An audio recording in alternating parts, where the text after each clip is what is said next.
ಓಂ ಕುರುಕ್ಷೇತ್ರದ ರಣರಂಗದಲ್ಲಿ ಸೇನಾವಲೋಕನ ಶ್ಲೋಕ 21-22 ಭಾವಾರ್ಥದ ಮುಂದಿನ ಭಾಗ.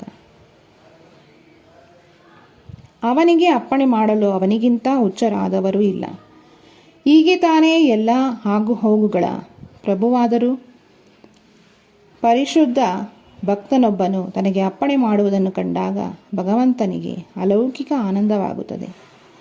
ಭಗವಂತನ ಪರಿಶುದ್ಧ ಭಕ್ತನಾದ ಅರ್ಜುನನಿಗೆ ತನ್ನ ದಾಯಾದಿಗಳೊಡನೆ ಮತ್ತು ಸೋದರರೊಡನೆ ಯುದ್ಧ ಮಾಡಲು ಇಚ್ಛೆಯೇ ಇರಲಿಲ್ಲ. ಆದರೆ ಶಾಂತಿಯ ಮಾರ್ಗದ ಯಾವುದೇ ಸಂಧಾನಕ್ಕೆ ಒಪ್ಪದ ದುರ್ಯೋಧನನ ಹಠಮಾರಿತನದಿಂದ ಆತನು ರಣಭೂಮಿಗೆ ಬರಬೇಕಾಯಿತು. ಆತನಿಗೆ ರಣಭೂಮಿಯಲ್ಲಿದ್ದ ಪ್ರಮುಖರನ್ನು ಕಾಣುವ ಕುತೂಹಲ ಉಂಟಾಯಿತು. ರಣಭೂಮಿಯಲ್ಲಿ ಶಾಂತಿಯ ಪ್ರಯತ್ನದ ಸಾಧ್ಯತೆಯೇ ಇಲ್ಲವಾದರೂ ಅವರನ್ನು ಮತ್ತೆ ನೋಡುವ ಮತ್ತು ಈ ಅನಗತ್ಯವಾದ ಯುದ್ಧಕ್ಕೆ ಅವರು ಎಷ್ಟು ಕಾತರರಾಗಿದ್ದಾರೆ ಎಂದು ಕಾಣುವ ಬಯಕೆ ಅವನಿಗಾಯಿತು. ಶ್ರೀಕೃಷ್ಣ ಅರ್ಪಣಮಸ್ತು.